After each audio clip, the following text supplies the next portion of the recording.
Bismillahirrahmanirrahim. Assalamualaikum warahmatullahi wabarakatuh. Alhamdulillahirabbil alamin wassalatu wassalamu ala rasulillahi amma ba'du. Pemirsa, sahabat keluarga muslim dan sahabat Arisala dimanapun Anda berada. Balik kita di podcast muslim, podcastnya muslim sejati di kesempatan kali ini. Seperti biasa, kita akan membacakan pertanyaan-pertanyaan yang masuk ya di meja redaksi dan nanti akan dijawab secara langsung oleh narasumber kita yang telah hadir. Oke, di kesempatan kali ini pemirsa seperti biasa hadir bersama kita narasumber kita yang tak bosan-bosan datang ke studio kita. Ada Ustadz Muslim Maslan MA. Kita sapa dulu. Assalamualaikum Ustadz. Waalaikumsalam warahmatullahi wabarakatuh. Masya Allah, sehat nih Ustadz ya? Sehat alhamdulillah. Alhamdulillah, Masya Allah. Alhamdulillah sehat juga nih Pak Ustadz. Pak Ustadz, sebelum kita bacakan pertanyaan-pertanyaan masuk, kita ajak dulu pemirsa dan pendengar dulu nih. Boleh, silakan. Bagi pemirsa dan pendengar dimanapun Anda berada, bagi Anda yang ingin bergabung bersama kami untuk mengirimkan pertanyaan-pertanyaan yang nanti akan kita jawab di kesempatan kali ini, langsung aja untuk hubungi kami di 06179442282 atau kirimkan pertanyaan Anda baik itu melalui SMS ataupun WA di 085277992202. Oke Pak Ustadz, sebelum kita mengawali perjumpaan kita di kesempatan kali ini, seperti biasa kita ucapkan terima kasih dulu kepada sponsor kita, ada Uviland. Nah, ini Uviland ini adalah produk yaitu dari kasur atau tempat tidur, spring bed, Masya Allah ya. dan juga sofa. Membuat nyaman di rumah. Apalagi nih Pak Ustadz, ini kurang dari 100 hari lagi ya, atau sekitar 90 harian lagi mau lebaran nih. Bisa dipersiapkan dari sekarang untuk sofa barunya nih. Masya Allah, biar supaya tamu nyaman. Iya, nyaman gak pulang-pulang. Iya, terima kasih ya buat Uviland, semoga makin lancar dan makin sukses. Amin ya robbal alamin. Oke Pak Ustadz, langsung kita menuju ke pertanyaan pertama kita nih Pak Ustadz. Iya. Oke, pertanyaan pertama ini datang dari salah satu pemirsa kita nih Pak Ustadz. Oke, langsung saya bacakan. Assalamualaikum warahmatullahi wabarakatuh Ustadz. Waalaikumsalam warahmatullahi wabarakatuh. Iya, Ustadz, bolehkah kita mengadakan yaitu siraman kembang di acara-acara seperti pernikahan atau hamil 7 bulan nih Pak Ustadz. Nah, ritual ini sudah menjadi tradisi di masyarakat. Dan bagaimana tanggapan Ustadz? Syukron saja, jazakallah khairan. Ya, mandi kembang nih Ustadz. Ya. Bismillahirrahmanirrahim. Alhamdulillah wassalatu wassalamu ala rasulillah wa ba'd. Ini berarti siram kembang tadi ya? Siram kembang, tapi kalau siraman rohani lebih baik kayaknya. Iya. Pertama, kepada penanya Bapak atau Ibu yang dirahmati Allah Subhanahu wa taala, untuk ini ada ritual yang biasa dilakukan kaum muslimin ya. Kalau di luar kaum muslimin kita nggak membahas secara hukum kan. Ini kebiasaan. Pertama yang harus dilihat adalah Islam itu bukan melarang salah satu kebiasaan atau tradisi yang dilakukan kaum muslimin atau umat melakukan satu kebiasaan-kebiasaan. Pada asalnya tidak ada larangan. Tapi kemudian kebiasaan itu harus dilihat apakah kemudian dia berseberangan dengan agama Islam ataukah kemudian pada perkara-perkara ada keyakinan-keyakinan tertentu yang harus dilihat. Nah contohnya misalnya orang nikahan, kan dia harus disiram kembang ya atau tepung tawar dan sebagainya. Ini adalah sebagai satu simbol, kata mereka adalah satu simbol untuk mendinginkan kehidupan langgeng keluarga. Nah kalau nggak dikasih itu bisa keluarganya panas. Bisa panas ya. Mestinya disiram air es, lebih dingin. Ya kan? Logikanya gitu. Logikanya. Bukan kembang.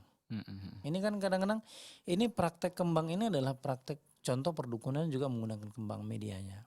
Ya kan? Kemudian kita tepung tawar juga menggunakan kembang. Nanti ada kapur dan sebagainya.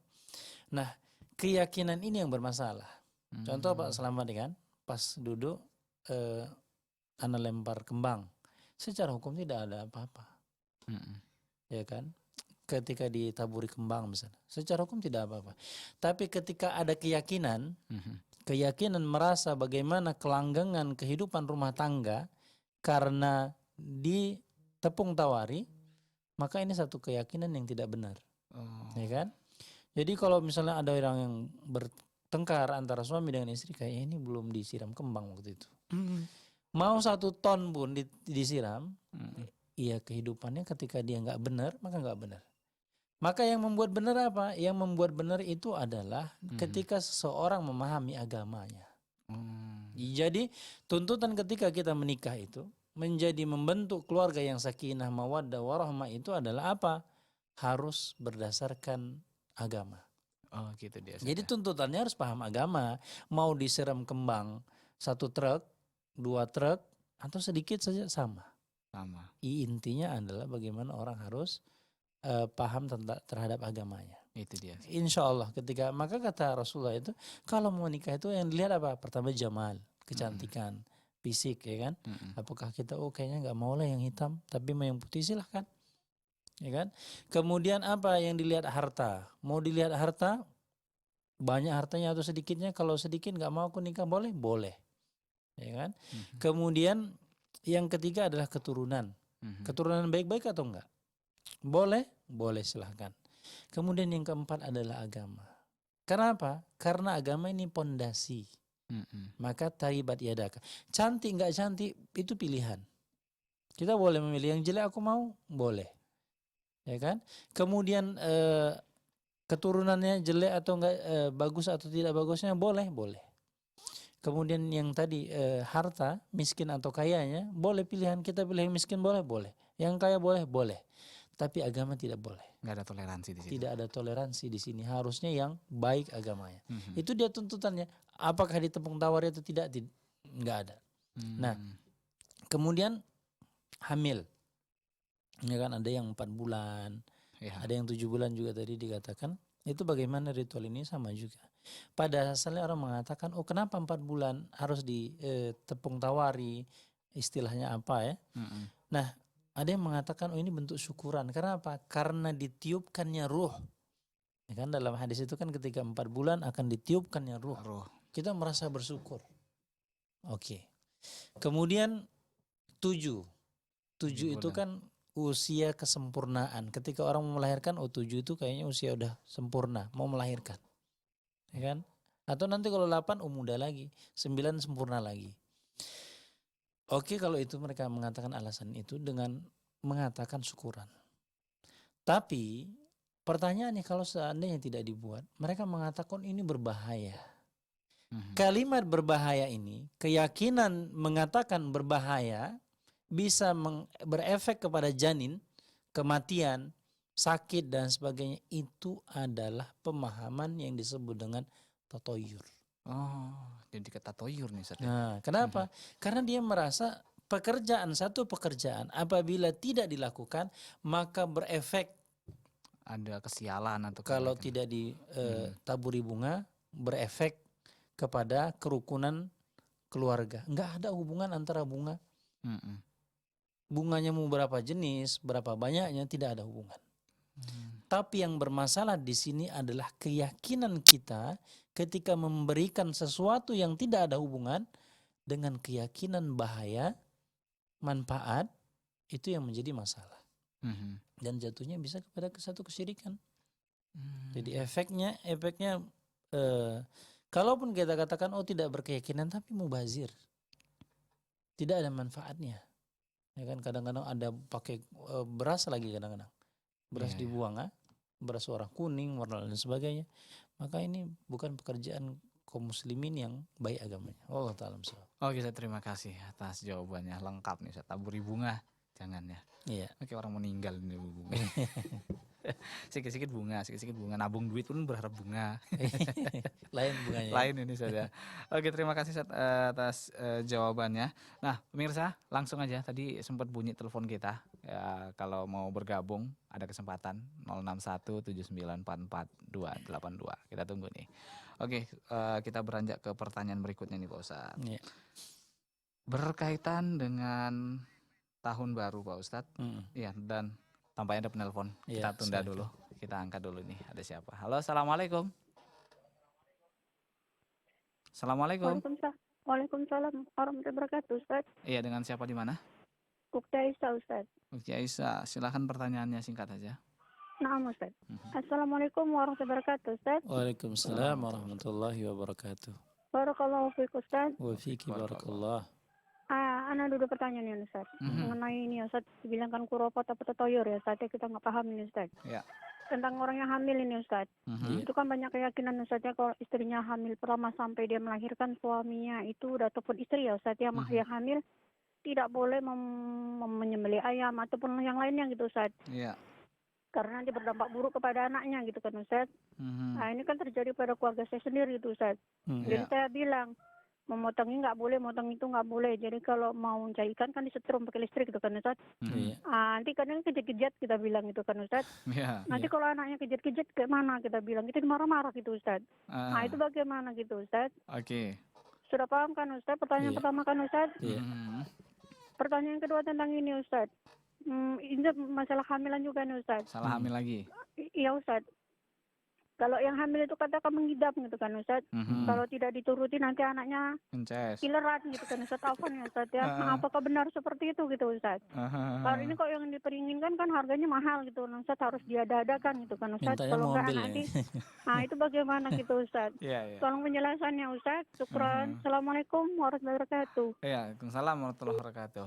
Berkaitan dengan hamil nih Pak Iya. Ustadz. Pertanyaan pertama itu ada kebiasaan dan termasuk memang di kampung anak gitu juga Ustadz. Kalau istri lagi hamil, suami itu nggak boleh bunuh sembarangan. Sampai motong ayam pun nggak boleh nih Pak Ustadz. Tapi mukul nyamuk boleh kan? Mukul nyamuk kayaknya boleh. Ustadz. Ya, karena kejadian tuh Ustadz. Ada di kampung anak. Ya mohon maafnya dulu bapaknya katanya. Iya. Itu nyiksa monyet gitu kan. Kemudian Anaknya itu jalannya terakhirnya sampai sekarang kayak monyet katanya. Ya, hmm, mohon maafnya seperti itu Ustadz. Iya.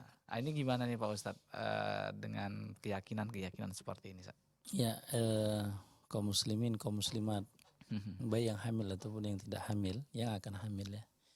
Kita harus benar-benar mengembalikan segala sesuatunya dalam tuntunan kehidupan ini adalah kepada agama. Jadi banyaknya itu kan tradisi sebagian suku ya, suku yang lain tidak. Nah, jadi ketika menunjukkan tradisi itu yang kita buat adalah satu ketakutan, itu adalah tidak benar. Nah, makanya ketakutan ini harus kita kembalikan. Efek tidak ada hubungan. Makanya kita katakan tidak ada hubungan antara menyembelih ayam berefek kepada janin.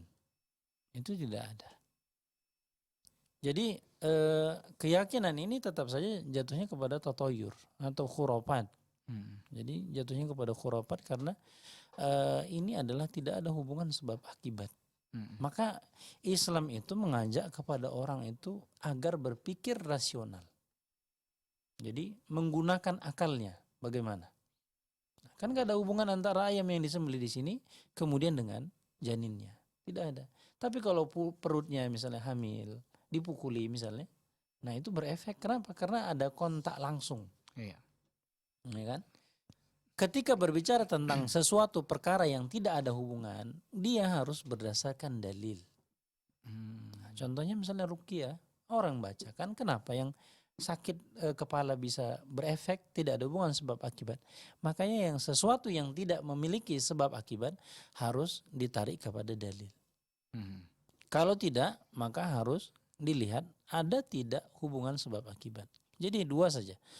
Ada tidak secara ilmu syar'i, dalil, baik dari Al-Quran ataupun Sunnah, yang menjelaskan efek antara disembelihnya binatang kepada efek kepada janin. Nah ini sama juga, kadang-kadang bukan itu saja. Ini banyak tatoyur yang dilakukan atau khurafat yang dilakukan kaum muslimin sekarang ini ataupun dulu dikatakan. Contoh misalnya ada bulan purnama, ayam harus dimandikan ketika ngengkrem ya, ngeram ya, harus kok enggak bisa berefek kematian. Bulan purnama itu tidak ada bisa mencabut nyawa seseorang. Yang mencabut nyawa adalah malaikat. Karena berdasarkan takdirnya. Kemudian juga misalnya contoh orang yang hamil, kalau bulan purnama ini harus dimandikan kembang. Nggak ada hubungan sebab akibat antara bulan purnama dengan kematian seseorang.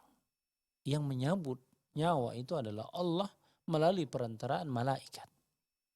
Jadi bukan karena ada bulan purnama, bulan sabit, kemudian karena memotong ayam kemudian bisa menyebabkan kematian. Dipotong atau tidak dipotong ayamnya, kalau ditakdirkan untuk meninggal, mati. Itu dia. Sama juga misalnya kata Pak Salamet, ada orang yang jalannya, iya mungkin secara kebetulan kemudian kita melihat, nah ini karena mungkin dulu nggak Bapaknya gini. ini kayaknya ada ngapain monyet lah, ya kan?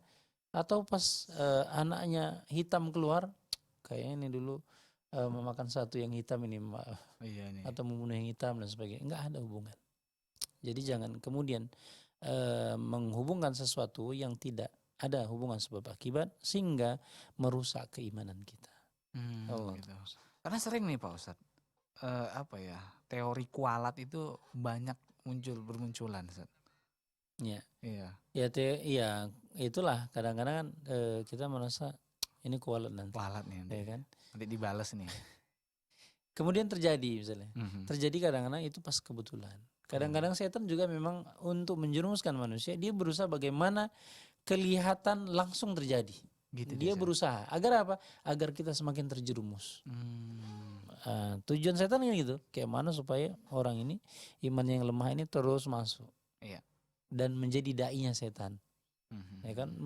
Memberitahukan kepada orang. Kalau dia merasa yakin, ternyata apa yang diyakini ini nggak boleh, nanti bisa berefek. Kemudian setan berusaha untuk membantu agar terjadi, maka dia akan menjadi dai. Dalam artian dia akan memberitakan orang yang lain sehingga kemudian orang lain juga terlibat dan terjerumus kepada kesalahan. Jadi ini mata rantai yang tidak putus, satu pekerjaan setan, kemudian mata rantainya terus berlanjut. Oke Ustadz, Masya Allah. Ustadz, terima kasih Ustadz, dan kita harus rehat dulu Ustadz. Okay. Untuk itu bagi para pemirsa dan pendengar dimanapun Anda berada, bagi Anda yang nanti ingin bergabung bersama kami masih ada kesempatan. Silakan nanti hubungi kami di 0617944282 atau Anda bisa kirimkan pertanyaan Anda melalui SMS maupun WA di 085277992202. Jangan kemana-mana karena setelah yang berikut ini kami akan segera kembali lagi tetap di Podcast Muslim.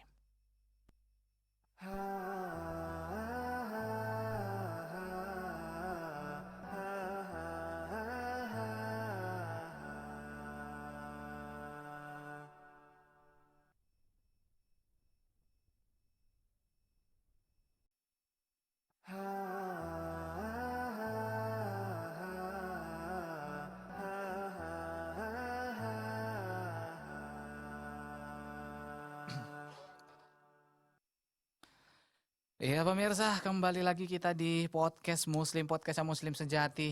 Dan masih ya kita mengajak bagi para pemirsa dan pendengar yang ingin bergabung bersama kami di 0617944282 atau melalui pesan singkat atau juga WA-nya di 085277992202. Pak Ustadz, pertanyaan dari Ukhti Aisyah di Sedang Bedagi tadi Pak Ustadz yang kedua. Apakah orang yang ngidam itu mesti dituruti Ustadz? Karena ada keyakinan kalau nggak dituruti nanti anaknya tukang ngeces, ngiler gitu Pak Ustadz. Iya. Yeah. Apalagi mintanya aneh-aneh kayak antum bilang tadi, mintanya mobil. Mending kalau itu bisa dibeliin Ustadz. Tiba-tiba dia minta pingin apalah makan daging Tyrannosaurus. Bingung juga kita, udah hewan udah musnah. Yeah. Maka anjurannya adalah para ibu-ibu hamil mintanya yang satu hal yang besar ya. Kesempatan ini. Pertama ibu, bapak yang dirahmati Allah Subhanahu Wa Taala, apa kemudian harus dipenuhi? Pada asalnya mungkin perubahan siklus ya. Perubahan siklus dalam diri itu akan berefek dari gejala emosional. Salah satu contoh misalnya ketika wanita sedang dalam keadaan haid, siklus yang berbeda, maka dia akan tingkat emosionalnya juga akan berbeda. Logikanya sederhana Mas Slamet. Kalau kita lagi lihat ayam ngengkrem atau apa tadi ngeram atau punya anak, emosional kan tinggi. Benar. Jangan dekat, kita akan dipatuk. Iya. Ya kan? Begitu juga dengan siklus, dikatakan siklus kehidupan wanita secara ini umum ya, secara umum dan khusus untuk kaum wanita. Misalnya ketika haid misalnya, ada yang emosionalnya tinggi tidak terkendali, ya kan? Kita harus memahami itu. Karena apa? Karena mungkin siklus perubahan hormon membuat tingkat emosional yang tidak teratur, yang biasanya pendiam atau yang biasanya gak marah, ini kok tiba-tiba marah aja, contohnya. Atau ketika hamil juga sama, perubahan fisik itu membuat satu tingkah pola yang berbeda dengan biasanya. So, kenapa sih ada keinginan sesuatu, ingin makanan tertentu? Kalau bisa dipenuhi silahkan saja. Iya. Tapi nggak ada hubungan ini ngences, nggak ada. Nah, ngences karena nggak dikasih, ya ngences mamanya kan. Emaknya yang ngences. Mamanya yang ngences. Tapi kalau diyakini nanti bisa, nah kita kan senantiasa berpikirnya ini cenderung ketika segala sesuatunya cenderungnya jatuhnya sukanya kepada kesyirikan. Ada efek bahaya? Nggak ada. Antara makanan cari duku, misalnya minta duku pada nggak musim duku, dia pinginnya duku, iya susah mencarinya. Kalau nggak ada, maka dijelaskan ini nggak ada. Nah, kalau kita baca juga referensi kedokterannya, masalah ini adalah itu adalah keinginan yang timbul karena faktor perubahan siklus tadi, dipenuhi atau tidak dipenuhi tidak ada efeknya. Ya paling kalau dipenuhi adalah efeknya tambah kasih sayang saja. Tapi kalau enggak ya paling dicubit-cubit sedikit. Jadi secara umum tidak ada hubungan ngences bayi itu pada kepingin martabak, misalnya nggak ada. Jadi nggak ada hubungan ngencesnya dengan ini. Yang ngences mamanya pasti. Ibunya ya. Pingin rambutan tetangga, boleh? Ya boleh kalau kita minta izin. Tapi kalau dia bilang, Mas kayaknya Mas harus mencuri, aku pinginnya mencuri, boleh enggak? Enggak boleh. Biarpun ngidam apapun bentuknya, kalau dia pelanggaran, tidak. Takut ngencas, Ustaz, enggak ada. Jangan membuat sesuatu. Makanya kalau kita baca-baca juga referensi kedokteran, katanya enggak ada. Dan itu keinginan ini aja, bisa dilawan, bisa. Ibu yang hamil bisa melawan keinginan yang kira-kira timbul, ya Allah kalau pingin tempe bacem, nyarinya susah, buatnya susah juga, nggak ada dijual misalnya. Bisa dilawan, bisa kata dokter. Pakar dokter mengatakan bisa dilawan. Keinginan itu bisakah kita tahan? Bisa. Jadi tidak ada disangkut pautkan, itu kan keinginan seorang ibu aja agar dipenuhi. Jadi alasannya nanti ngeces, padahal ibunya yang ngeces. Allah dalam soal. Lagian juga Ustaz, biasanya itu hanya anak pertama itu Ustaz. Anak yang pertama ya? Diusahi dituruti Ustaz. Iya. Udah anak kedua bodo amat, ngences lah situ. Tinggal dilap aja nanti itu. Gitu. Biasanya gitu Ustaz. Oke Ustaz, terima kasih atas jawabannya. Saat kita bacakan pertanyaan yang masuk dulu nih Pak. Iya. Tampaknya sudah ada penelpon yang masuk, kita angkat dulu nih. Ya, ada siapa? Halo, assalamualaikum. Waalaikumsalam warahmatullahi wabarakatuh. Iya, dengan Ibu siapa, di mana Ibu? Ya, Ustaz. Halo Ibu. Ya, Ustaz. Dengan Ibu siapa nih Bu? Ibu Haryati, Batang Kuis. Ibu Haryati, Batang Kuis dari Serdang. Silahkan pertanyaannya Ibu. Iya, Ustaz. Assalamualaikum warahmatullahi wabarakatuh, Ustaz. Waalaikumsalam warahmatullahi wabarakatuh. Kan gini, Ustaz. Kemarin itu kan waktu hari Ibu, kan katanya nggak boleh mengucapkan selamat hari Ibu. Jadi kan saya semalam itu, saya nggak tahu-tahu saya dapat hadiah. Roti bolu dan karangan bunga yang dihiasi dengan uang. Terus ya saya itu menerimanya senang aja. Ya, dikasih ya. Bagaimana boleh enggak itu saya terima atau yang memberikan itu berdosa apa enggak, Ustaz? Oke, terima kasih Ibu. Ya itu dosa pertanyaan saya. Misalnya kalau berdosa, jadi saya biar ngasih tahu lagi untuk tahun depan nggak usah kasih lagi gitu. Iya. Itu dosa sesuai Ustaz. Assalamualaikum warahmatullahi wabarakatuh. Waalaikumsalam warahmatullahi wabarakatuh. Berkaitan dengan hari Ibu, Ustaz, Bu Haryati dapat hadiah dari anaknya. Iya. Kue bolu, ada bunga-bunganya, dihiasi dengan uang-uang. Sedap juga nih. Oke gitu, harapannya setiap hari Ibu aja nih, Ustaz. Ya. Sering-sering dapat gitu. Nah, Ibu Haryati pernah mendengar katanya nggak perlu kita rayakan hari Ibu gitu kan. Nah, bagaimana kalau sudah dikasih gitu, apa boleh kita terima? Ya, terima kasih Ibu ya. Ya ini kan ada tradisi Hari Ibu ya. Dan ini sudah menjadi hari nasional ya. Yang masalah ini adalah Hari Bapak nggak ada. Iya. Hari Bapak. Nah, masalah Hari Ibu ini, Ibu yang dirahmati Allah Subhanahu wa taala, dalam Islam itu tidak ada hari Ibu dan setiap hari adalah hari untuk Ibu. Hari berbakti itu adalah tuntutan dari Allah Subhanahu wa taala. Maka kata Allah Subhanahu wa taala kita diperintahkan untuk beribadah kepada Allah wala tusyriku bihi syai'a. Ya kan? Dan tidak boleh mensekutukan Allah. Apa kemudian kata Allah? Maka kemudian berbaktilah kepada orang tua. Jadi baik ibu ataupun bapak. Jadi berbakti ini tuntutannya adalah kapan? Setiap waktu. Jadi bukan memberikan hadiah kepada ibu, membahagiakannya adalah bukan ketika hari ibu saja. Ketika hari enggak ibu, lupa. Nah ini tuntutan bagi seorang anak. Bagi kita yang sudah tua pun tuntutan kepada orang tua kita adalah mendoakan. Maka lihat, Ibu. Rasulullah SAW mengatakan, bersabda, ada seorang orang tua yang masuk ke dalam surga yang luas, seluas langit dan bumi.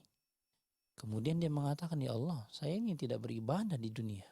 Saya ini tidak banyak amalan saya. Tapi kemudian bagaimana surganya begitu mewah, seluas langit dan bumi. Kemudian kata Allah Subhanahu wa taala apa? Karena anakmu yang beristighfar untukmu. Jadi tuntutannya adalah anak itu dituntut untuk senantiasa berbakti setiap waktu. Tidak boleh membuat hati orang tuanya sakit. Jadi kenapa? Kemudian yang bermasalah adalah perayaannya. Perayaan ini adalah perayaan yang kemudian tidak ada anjuran dalam Islam. Perayaan-perayaan yang dibuat. Mestinya kita setiap hari adalah merayakan. Bagaimana kemudian hadiah? Hadiah yang sudah diberikan maka manfaatkanlah. Tapi ketika punya kesempatan untuk menjelaskan bahwasanya itu tidak boleh dan ini tidak merayakan, kita tidak merayakan, maka itu lebih baik. Agar apa? Agar kemudian ke depannya agar dia teredukasi. Jadi dia paham ke depannya. Jangan kita bilang biar aja lah, biar tahun depan ada lagi. Bukan, ya kan? Tapi kita terima ini terus kita jelaskan. Untuk tahun depan mohon maaf ibu nggak nerima. Tapi apa? Tapi doakanlah. Mohon ampunkanlah atas dosa-dosa ibu yang lakukan atau masukkanlah ke dalam surga yang paling tinggi. Doanya. Jadi itu lebih hadiah yang lebih tertinggi ketimbang karangan bunga kemudian dan lain sebagainya. Allah. Terima kasih Pak Ustadz. Kita angkat telepon dulu, Ustadz. Ada siapa? Ya. Halo, assalamualaikum.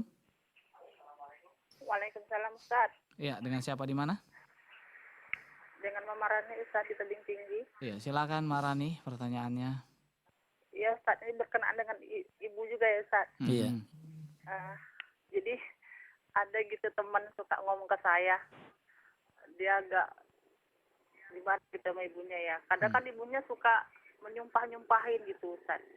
Jadi anak kadang ngomong sudah di hati-hati gitu ke ibunya, cuma kadang keceplosan juga si ibunya gitu. Jadi ini kan teman saya lagi hamil gitu ya Ustadz. Iya.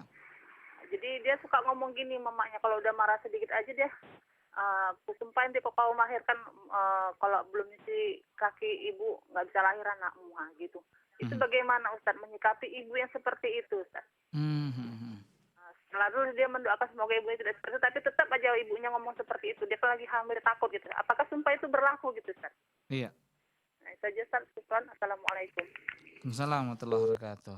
Ya terkadang ibu ini kan apa ya, sifatnya aneh-aneh juga kadang. Iya. Nggak semua ibu itu ya selalu bagus. Terkadang ada juga model ibu ini yang mau nyumpahi anaknya Pak Ustadz. Hanya kadang-kadang masalah sepele gitu Ustadz. Kira-kira bagaimana Ustadz? Ya kita sebagai anak ya, toh ya takut lah disumpahi sama ibunya. Sumpahnya kok payah nanti pas melahirkan. Kan ngeri juga Ustadz. Iya. Ini gimana Ustadz kita menanggapi seorang orang tua seperti itu Ustadz? Iya, pertama ibu yang dirahmati Allah Subhanahu wa taala, sumpahnya ibu itu ketika dalam perkara yang tidak benar, karena dia bermaksiat kepada Allah Subhanahu wa taala, kita disuruh sujud di kakinya, kita suruh melakukan hal-hal yang tidak benar, maka tetap saja tidak boleh. Bahkan ketika diperintahkan untuk bersujud kepadanya tidak boleh. Maka kata Rasulullah dalam sebuah hadisnya itu dikatakan, barang siapa yang kemudian seandainya manusia boleh bersujud kepada manusia, maka aku akan perintahkan istri bersujud kepada suaminya. Jadi dalam artian ketika orang tua menyuruh kepada satu hal yang tidak benar, bolehkah ditaati? Enggak. Tapi ketika dia menyumpahi, mencaci, memaki, maka ibu tetaplah ibu. Jadi derajat ibu tetap saja dihormati. Ketika dia menyumpah, misalnya dikatakan nggak bisa lahir, maka kita tetap menjelaskan dengan baik. Ibu, ucapan itu tidak baik. Kita harus menjelaskan secara baik. Jangan kemudian karena ini ucapan yang tidak benar, kemudian kita bantah habis-habisan, kita marah, kita emosi, enggak. Dan tidak boleh bagi seorang anak kemudian memarahi. Kata Allah Subhanahu wa taala, enggak boleh mengatakan baik dalam perkara hati kita senang ataupun tidak senang. Ya. Baik kita gembira ataupun kita emosi. Jadi bagi anak untuk menjaga lisannya. Ini kadang-kadang enggak. Kadang-kadang kitanya yang emosi. Orang tua melakukan kesalahan sedikit, kita emosi. Enggak. Apapun yang dilakukan oleh orang tua, ketika dia menzolimi kita, ketika dia mencaci maki, kita yakinlah itu adalah pintu surga kita. Bagaimana kemudian kita berusaha agar dia senang, agar kita bisa masuk ke dalam surga. Ketika dia mencaci maki, jelaskan dengan baik dan bijaksana. Jangan kemudian ketika dia emosi, kita balas dengan emosi, enggak. Ya. Jadi ketika dia memerintahkan satu perkara yang tidak benar, bolehkah ditaati? Enggak. Tapi kita harus menjelaskan secara baik. Dan buatlah hatinya gembira, senang, berikanlah hadiah, atau pijatlah kakinya, atau apa saja lakukanlah untuk dia. Ketika koridornya itu perkara yang mubah, atau perkaranya adalah ibadah. Tapi ketika maksiat jangan. Karena kata Rasulullah itu, la ta'ata li makhlukin fi ma'siyatillah.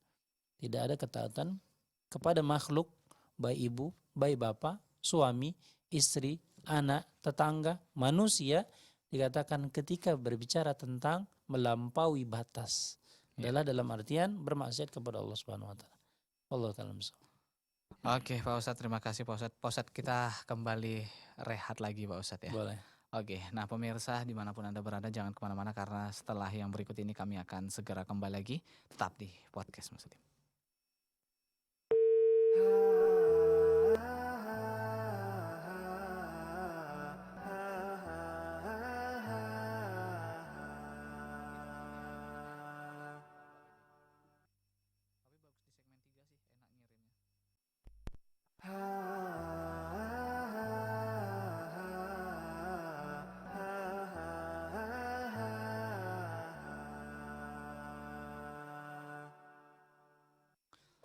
Ya pemirsa, kembali kita di Podcast Muslim, podcast yang Muslim sejati. Dan Pak Ustadz, sebelum kita lanjutkan kembali nih Pak Ustadz, rindu rasanya ya berangkat menuju ke Tanah Haram nih Pak Ustadz. Masya Allah. Ya karena memang sudah beberapa tahun belum pernah kita ke sana.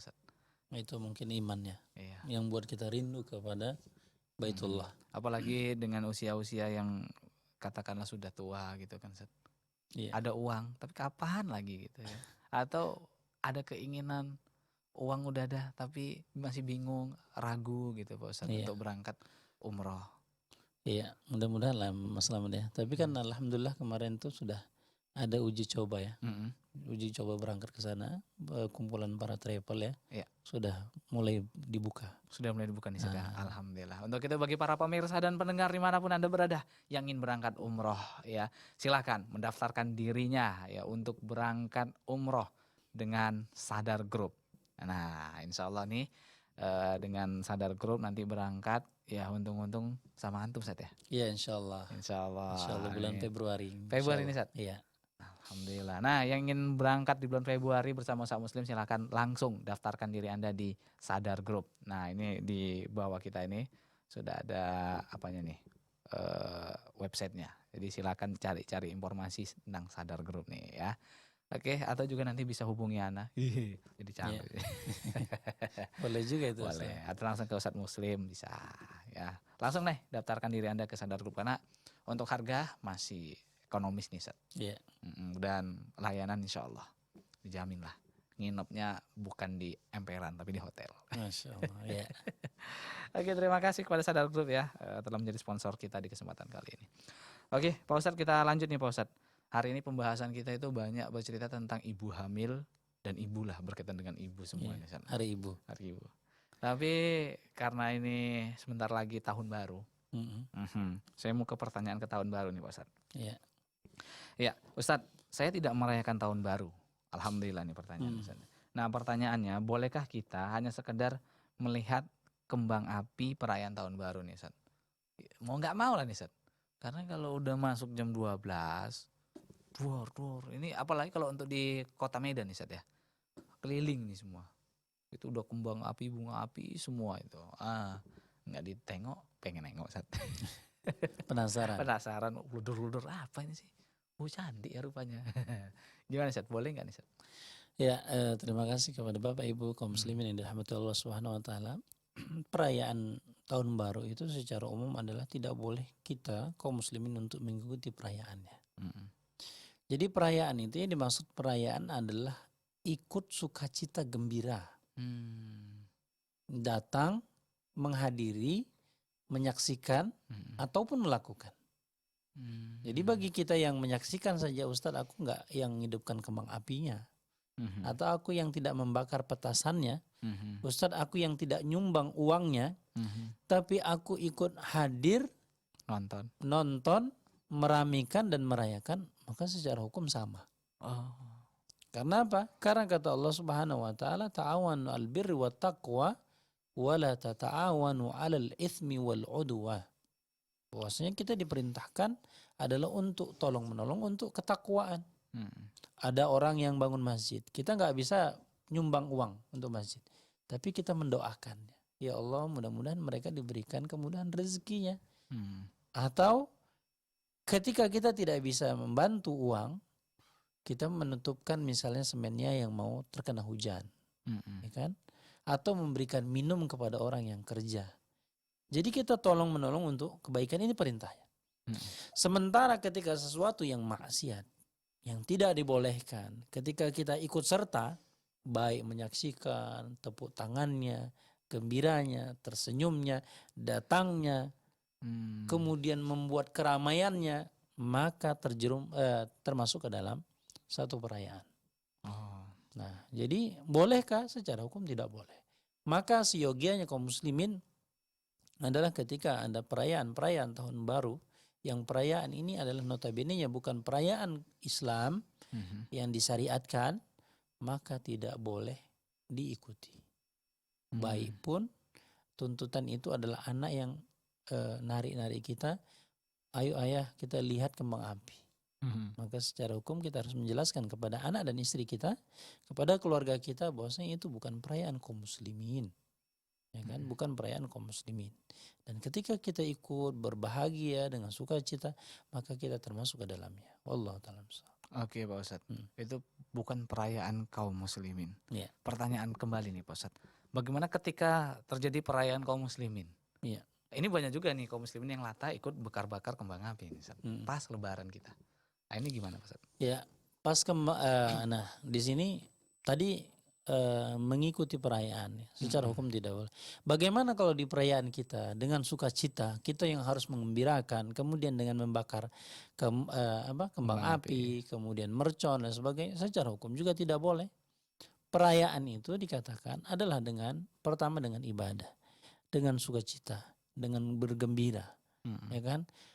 Itu juga harus dengan rambu-rambu yang tidak boleh. Maka kata para ulama, berdasarkan fatwanya dikatakan, satu, bahwasanya kembang api, mercon itu adalah perkara tabzir, adalah mubazir. Kata Ibnu Katsir menjelaskan apa yang dimaksud dengan mubazir adalah menempatkan harta, membelanjakan harta kita yang bukan pada tempatnya. Jadi dalam artian kembang api itu untuk apa? Untuk dibakar, untuk lihat api yang dibakar saja. Ada manfaatnya? Enggak ada. Hanya lihat kembang api dibakar. Dan itu mubazir. Kalau itu disedekahkan lebih bermanfaat. Kalau itu diberikan makanan kepada orang lain itu lebih bermanfaat. Mendatangkan efek manfaat kepada orang. Nah, jadi kalau kembang api kita tanya apakah ini ibadah? Enggak. Apakah ini kemudian mendatangkan manfaat? Enggak. Jadi apa? Ini masuk dalam kategori mubazir. Jadi tuntutannya kata Rasulullah adalah bahwasanya min husni islamil mar'i tarkuhu ma la ya'ni. Meninggalkan sesuatu yang tidak bermanfaat. Ya. Itu dia. Allah taala. Oke, terima kasih Pak Ustadz. Masih berhubungan dengan tahun baru pertanyaan kita Pak Ustadz. Kita akan bacakan lagi. Ustadz, bolehkah kita membelikan trompet di tahun baru untuk anak nih Pak Ustadz? Hanya untuk ya main-main anak nih Ustadz. Bukan untuk ikut merayakan tahun baru. Karena kan anak-anak kalau tahun baru kan nampak itu trompet di pinggir jalan tuh semua jual gitu Ustadz. Ya banyak sih anak-anak beli gitu kan. Ya namanya orang tua kadang nggak tega daripada dengar anaknya nangis nih Ustadz. Bagus beli ya. Belikan aja dah gitu. Ya. Bolehkah kemudian kita membeli trompet ketika tahun baru ya? Ataupun tidak tahun baru dikatakan. Maka dikatakan trompet ini adalah kebiasaan orang-orang Yahudi. Sedangkan lonceng dikatakan adalah kebiasaan orang-orang Nasrani. Ini tercampur baur ini. Antara Yahudi dengan Nasrani kebiasaannya tercampur. Karena yang biasa ngotak-ngatik agama adalah orang-orang Yahudi. Bagaimana dia menanamkan doktrin-doktrin mereka kepada seluruh agama, dia berharap juga kepada orang Islam juga. Ya kan?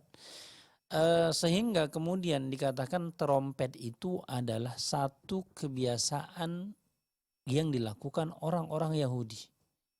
Lonceng adalah tradisi, kebiasaan yang dilakukan orang-orang kaum Nasrani.